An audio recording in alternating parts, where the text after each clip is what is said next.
Cara, tem um violão aqui. Você reparou que o pessoal estava tocando aí? Não sei se você reparou? Então, imagina que esse violão, um dia, ele estivesse quebrado, e aí, de repente... Posso quebrar, Diogo, para fazer uma simulação aqui bem, né, maneira, real. Aí, pô, quebrou, beleza? E escorregou, escorregou da minha mão e quebrou. Aí, pô, quebrou o violão, que deve ser coisa barata, né? Vou até com cuidado aqui, meu Deus, para que eu fui pegar esse violão? Bom, vê aí, Matheus. Então, quebrou o violão, e aí, de repente, esse violão é consertado, fica tudo novinho. Aí, você nem repara que ele estava quebrado, né? Olha só, o violão está maneiro de novo. Só que o violão é o seguinte, assim, o violão pode tá bom, assim, em bom estado, mas ele precisa ser afinado também. Então, tem toda uma lógica, uma matemática para essas escalas aqui. Você está vendo as escalas aqui? Tem toda uma lógica para esses intervalos aqui acontecerem. Naquela partezinha ali também tem uma lógica... Vou pegar de novo. Resolvi pegar de novo. Para esse negocinho aqui, ó, tem toda uma lógica para isso daqui estar aqui. E se tiver errado, de repente você não consegue ajustar as oitavas aí do violão e tal. Então, assim, isso é um instrumento que precisa ser afinado constantemente. Consegue entender? Então, a gente tem que afinar o violão, e às vezes ele desafina. E tem violão que, pô, desafina muito mais do que outros. Mas quando você troca de corda, por exemplo, você tem que dar uma afinada, e às vezes você tem que afinar algumas vezes, vai depender um pouco dessa tarraxa aqui. Se a tarraxa for boa, como essa daqui, a afinação vai pegar legal. Senão você tem que ir afinando. Bom, por que eu estou falando de violão? Pô, parece que não tem nada a ver. Cara, a nossa vida, assim, numa comparação muito ruim, mas de repente uma comparação para você compreender, é como se a gente fosse um violão quebrado, entendeu? Deus fez a gente e a gente mesmo se quebrou. E aí Deus consertou a gente a partir do momento que a gente ouviu o Evangelho e compreendeu esse Evangelho, foi tocado pelo Espírito Santo. Agora a gente é um violão novo, um instrumento novo nas mãos de Deus. E Deus pode tocar esse instrumento agora, beleza? Só que às vezes esse instrumento nosso, que já é um instrumento novo, às vezes ele desafina. E aí a gente tem que ir afinando esse violão ao longo da vida. Então, assim, tem dois momentos. Um momento é de restaurar um violão que está quebrado. O segundo momento é de afinar esse violão. Quando você restaura o violão que está quebrado, você restaura uma vez só. Mas quando você afina o violão, você tem que ir afinando ao longo da vida. Está entendendo a comparação que eu estou querendo fazer? Pô, você é um cara e uma moça, pô, muito inteligentes. Você já entendeu o que eu estou querendo dizer. Quando a gente se converte, é como se a gente fosse, né, um violão feito de novo. Mas ao longo da vida a gente tem que continuar se convertendo, beleza? Então a gente tem um momento específico que a gente chamaria de regeneração. A gente vai ser tocado pelo Espírito Santo. A ficha cai, você entende? Foi o capítulo passado, Pedro disse que Jesus era o Cristo. Só que parece que Pedro, de uma hora para outra, deu uma desafinada. Se eu cantasse aqui, você ia ver que eu sou, pô, bastante desafinado. E eu sei disso, que é o problema. Eu sei disso. Pô, meu sonho era cantar e ser um astro da música. E aí eu não vou ser nunca. Acabou. Você tem esse sonho também? Eu não desafino tanto como algumas pessoas, como, sei lá, MC Carol, assim, é o pior do que eu já ouvi na minha vida. Eu nunca ouvi coisa pior. Tem muita coisa que eu não ouço também. O pessoal falou de alguém essa semana aí. Cara, falaram até de uma moça essa semana. Cara, você vê, esqueci o nome da moça já, que eu nem sei quem é. Olha só, você vai rir, que eu nunca conheci a moça. Uma moça chamada Demi Lovato. Você já ouviu falar nessa pessoa? Demi Lovato. Se ela estiver aqui hoje, eu não sei quem é essa pessoa. Demi Lovato, tá aqui. Ah, aqui, Clóvis, Demi Lovato. Pô, maneiro. Aí, seja bem-vinda, tal, tipo, não sei quem é. Essa moça canta também? Canta bem, afinado? Pode, você que é fã aí, quem curte aí, canta direitinho? Aquela menina chamada Selena Gomez, canta também ou não? Canta? Canta bem? Justin Bieber? Pô, aí ninguém quer confessar que Justin Bieber... Ah, que isso, vocês gostavam. Aquele cabelinho dele assim, não é isso? Poxa, quem não gostava daquela época? Baby. Cara, Às vezes a gente pode ser um instrumento desafinado nas mãos de Deus.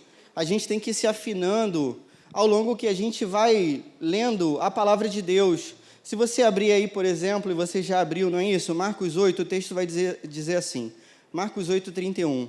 Então ele começou a ensinar-lhe que era necessário que o Filho do Homem sofresse muitas coisas e fosse rejeitado pelos líderes religiosos, pelos chefes dos sacerdotes e pelos mestres da lei, fosse morto e 3 dias depois ressuscitasse. Ele falou claramente a esse respeito.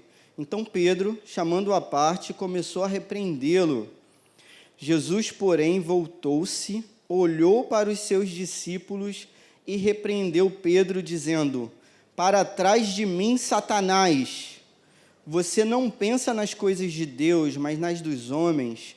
Então ele chamou a multidão e os discípulos e disse: se alguém quiser acompanhar-me, negue-se a si mesmo, tome a sua cruz e siga-me. Pois quem quiser salvar a sua vida, a perderá, mas quem perder a sua vida por minha causa e pelo evangelho a salvará. Pois que adianta o homem ganhar o mundo inteiro e perder a sua alma? Ou que o homem poderia dar em troca de sua alma? Se alguém se envergonhar de mim, das minhas palavras, nesta geração adúltera e pecaminosa e pecadora, o Filho do Homem se envergonhará dele, quando vier na glória de seu Pai com os santos anjos. A gente vai ler só o primeiro aqui do capítulo 9, verso 1. E lhes disse: garanto-lhes que alguns dos que aqui estão, de modo nenhum experimentarão a morte, antes de verem o reino de Deus vindo com poder. Amém. O que rolou até aqui nessa passagem, né? Pedro tinha acabado de declarar que Jesus era o Cristo, e Jesus diz assim para ele, né, em outros evangelhos: olha, Pedro, o que você está falando aí foi revelado por Deus para a sua vida. No entanto, na passagem seguinte, Jesus vai, parece que, afinar as cordas desses violões. Corda tem a ver com coração também, beleza? As cordas desses violões aqui, Jesus vai falar assim: olha só, vocês falaram que eu sou o Cristo, só que vocês têm que entender um detalhe: o Cristo não é exatamente aquilo que vocês estavam pensando. O Cristo vai ter que morrer na cruz. É isso que vai acontecer. E é estranho, porque Jesus vai morrer não na mão assim de pessoas que seriam as pessoas piores daquela época, mas Jesus vai morrer nas mãos daqueles que seriam, segundo a religião, os melhores. Cara, isso é estranho demais para os discípulos de Jesus. Jesus fala que vai morrer na cruz. A cruz é o seguinte: a cruz para esses caras é uma maldição.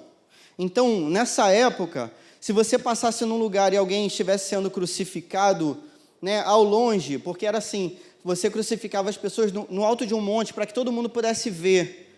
Se você estivesse com a sua família, você tapava o olho da sua família, dos seus filhos, para que eles não vissem aquela atrocidade. A crucificação é a pior morte de todas. E era considerada uma maldição. As pessoas que eram muito perversas e as piores da sociedade, e os amaldiçoados, os piores de todos, seriam crucificados.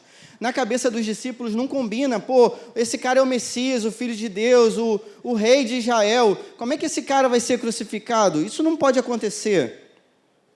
Quando os discípulos ouvem que Jesus diz que vai ser crucificado, isso é um choque para eles.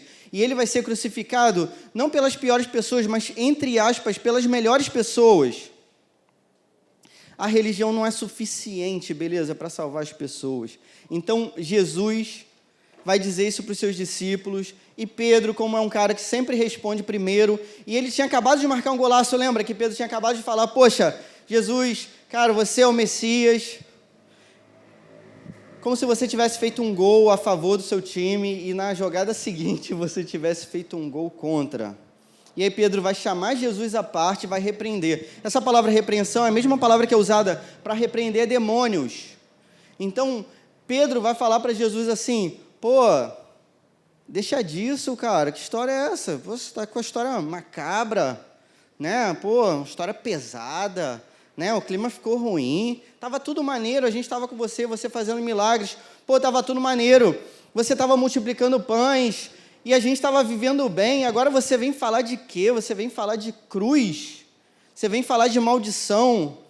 E aí ele repreende a Jesus, e Jesus no verso seguinte vai repreender a Pedro. É interessante que Marcos vai fazer questão de dizer que antes de Jesus repreender a Pedro, ele olha para os discípulos. Então é como se aquela repreensão servisse para todo mundo. Está todo mundo aqui pensando mais ou menos a mesma coisa. Pedro não está sozinho, ele foi só o cara que falou. Teve coragem de falar, mas os outros estão pensando mais ou menos a mesma coisa. Estão pensando assim, poxa, que história esquisita é essa de cruz? Jesus repreende a Pedro, olhando para os discípulos, e Jesus diz, para trás de mim, Satanás. É claro que Pedro não estava possesso por um espírito imundo. Pedro era discípulo de Jesus. Mas às vezes, cara, mesmo sendo discípulos de Jesus, a gente tem condições de dizer coisas que são totalmente terríveis. Coisas tão terríveis que são dignas do inferno. É possível, por exemplo, você ter sido um violão restaurado, mas está totalmente desafinado, como MC Carol, por exemplo. E aí, cara, você tem que se afinar mais uma vez, e isso só vai acontecer através da palavra de Deus. Jesus vai dizer para Pedro que o centro do evangelho é a cruz, na verdade. Para que haja ressurreição tem que haver a cruz. O centro do evangelho, segundo um cara chamado John Stott, é a cruz de Jesus, a cruz de Cristo. Esse é o centro do evangelho. Só que a cruz é algo que é terrível para a gente até hoje, porque a cruz, ela é difícil da gente aceitar. A cruz, ela joga na nossa cara que a gente não é suficientemente bom, a gente não é suficientemente perfeito, a nossa obra não é tão bacana assim, que vai fazer com que a gente, pelo nosso próprio braço, pela nossa própria força, por aquilo que a gente faz, que a gente chegue ao céu. Isso não vai acontecer. A cruz joga isso na nossa cara. A cruz diz assim, Clóvis, você não é suficientemente bom para ir para o céu. Por mais que você fosse um filho bonzinho, um neto bonzinho, por mais que você que está aqui seja um filho bonzinho, um neto bonzinho, um irmão bonzinho, estudante maneiro, sei lá, tire notas boas, nada disso é suficiente para te levar para o céu. A cruz joga isso na nossa cara. A cruz mostra para a gente que a gente é pecador. A cruz mostra para a gente que a gente precisa pedir perdão. A cruz mostra para a gente que a gente precisa de arrependimento. Isso é duro de ouvir. Não é duro de ouvir? Que, na verdade, o nosso caminho seria para o inferno. Que, na verdade, as nossas palavras eram essas palavras aqui de Satanás. Isso é duro pra caramba, não é? Primeira lição que você deveria anotar aí. Está preparado para anotar? Está vindo aqui despreparado, ó. O centro do evangelho é a cruz. Tudo bem? O que é o evangelho de Jesus? Você que nunca ouviu falar do evangelho de Jesus. Deus criou o homem, sua imagem e semelhança, e criou todas as coisas e viu que tudo era bom. O homem, no entanto, se rebelou contra Deus. Disse, eu não quero caminhar contigo, vou viver minha própria vida. Toda a humanidade seguiu esse caminho. Todos pecaram e foram separados da glória de Deus. No entanto, num momento da história, naquilo que é chamada a plenitude dos tempos, Jesus vem ao mundo, o Filho de Deus se faz homem e nasce de uma mulher, uma virgem chamada Maria. O Filho de Deus nasce nesse lugar aqui que é o buraco do mundo. O Filho de Deus, que seria o grande rei, vem como um menino, uma criança, um homem de dores e sofrimentos, e esse homem vai se entregar voluntariamente, pela sua própria vontade, àquele que dá vida pelos seus amigos. E esse homem vai morrer na cruz do Calvário, mas como ele mesmo diz, ele vai ressuscitar ao terceiro dia, porque ele é o Filho de Deus, porque ele é Deus. Isso é o Evangelho de Jesus. A cruz está no centro do Evangelho. Aquilo que é totalmente diferente disso, ou parcialmente diferente disso, ou um pouquinho diferente disso, é a palavra de Satanás. Entende? O Evangelho, cara, é boa notícia. O Evangelho é boa notícia porque diz que a gente não precisa de nada que não seja a obra de Jesus Cristo. A gente não precisa ser perfeito, graças a Deus, porque Jesus foi perfeito no nosso lugar. O sangue de Jesus é suficiente para nos purificar de todo pecado. Só que a cruz requer de nós arrependimento, essa é a segunda lição. O que é arrependimento? É mudança de vida. Então a cruz diz para a gente que agora a gente tem que começar a afinar as nossas cordas, porque o som que a gente emitia no nosso violão, estava péssimo, igual a MC Carol. Espero que essa pregação seja compartilhada aí com a MC Carol. Péssimo. A gente precisa ser afinado pela palavra, a gente precisa se arrepender. Nossa vida tem que mudar. O que é arrependimento? É mudar. Então não pode ser só da boca para fora. Tem que ser da boca para dentro do coração. E as nossas atitudes vão mudar e se adequar ao Evangelho de Jesus. E a gente vai ter que se afinar todo dia. Essa aqui é a parada. Então, se um dia você decidiu por Jesus, no dia seguinte, você vai ter que decidir por afinar o seu coraçãozinho à palavra de Deus. Isso vai terminar por aqui? Não, no outro dia, da mesma forma, a gente tem que ir afinando o nosso coração e afinando o nosso coração na frequência de Jesus, na batida de Jesus, no batidão de Jesus. Tem que ser assim. Está dando para entender? Jesus mostra para esses caras que eles têm que tomar a cruz deles e seguir.